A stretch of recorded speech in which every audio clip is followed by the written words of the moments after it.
Hello everyone. तो हम next para start करते हैं।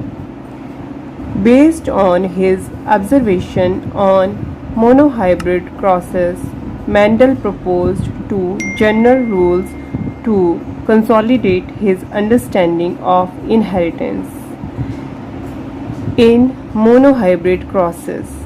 तो मेंडल ने जो मोनोहाइब्रिड क्रॉसेस करवाई, उसकी जो ऑब्जर्वेशन आई, उसके आधार पे उन्होंने जो रूल दिए, जो लॉ दिए, उनके बारे में हम पढ़ेंगे। Today these rules are called the principle और लॉज ऑफ इनहेरिटेंस। उनको बोलते हैं प्रिंसिपल या फिर लॉज ऑफ इनहेरिटेंस, जो मेंडल ने दिए थे।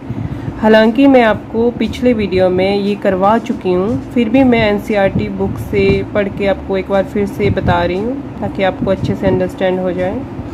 तो जो फर्स्ट लॉ है वो है law of dominance and the second law जो है वो है लॉ ऑफ सेग्रीगेशन। तो फर्स्ट लॉ है लॉ ऑफ डोमिनेंस। इसमें जो मेन है पॉइंट्स वो क्या क्या हैं।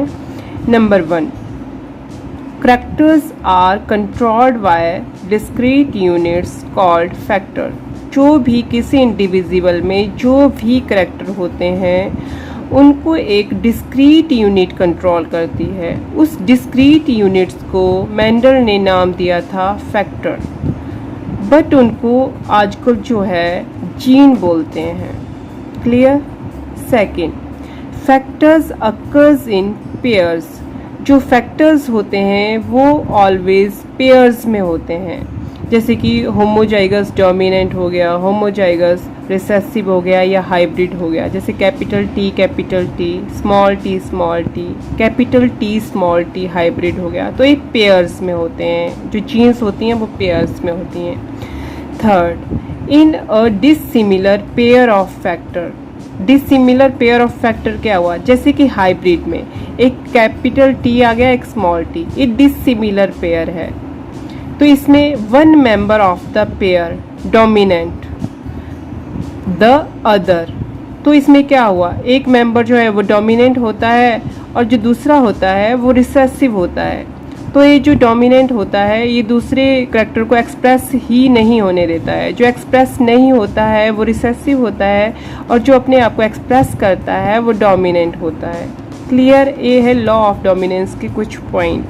आगे, the law of dominance is used to explain the expression of only one of the parental character in a monohybrid cross in the F1।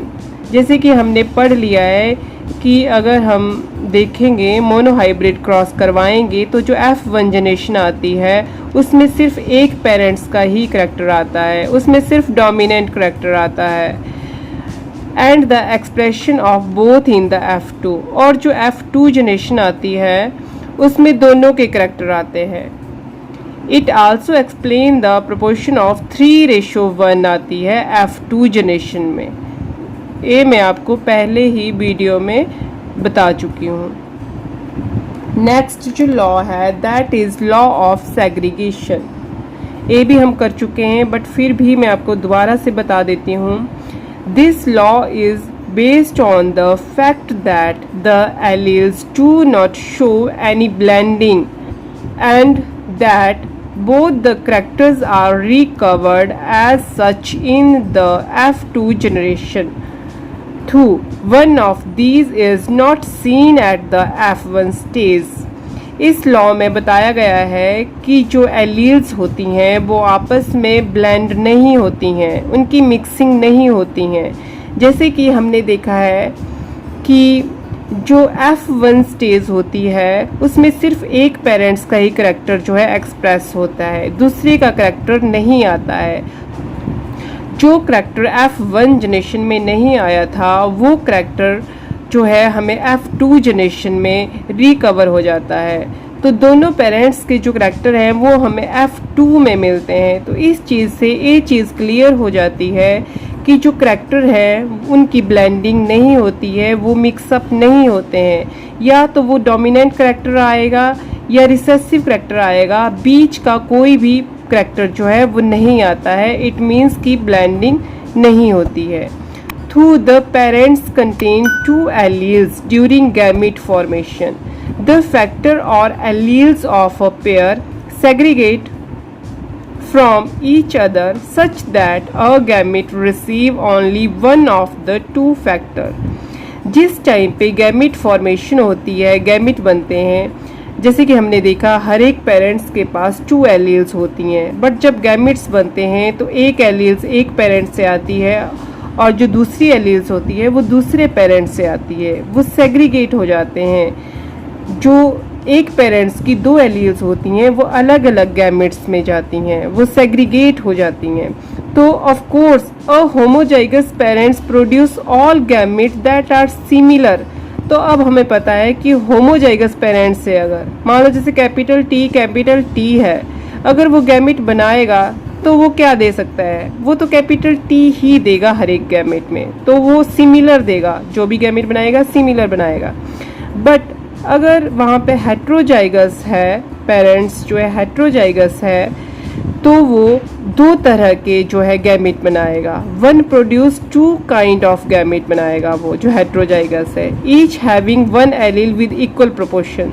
जैसे कि अगर कैपिटल टी स्मॉल टी है तो हाफ में जो है कैपिटल टी जाएगा gamete में और हाफ में स्मॉल टी जाएगा। ठीक है, तो वो 2 तरह के गैमेट बनाएगा इक्वल प्रोपोर्शन में। 50% में कैपिटल टी जाएगा, 50 में स्मॉल टी जाएगा। अभी आपका ये लॉ ऑफ सेग्रीगेशन जो है यहाँ तक कंप्लीट हो गया है। आप मुझे कमेंट करके ज़रूर बताएं कि आपको ये कैसा लगा वीडियो। लाइक करें, शेयर करें और सब्सक्राइब करें। Thank you.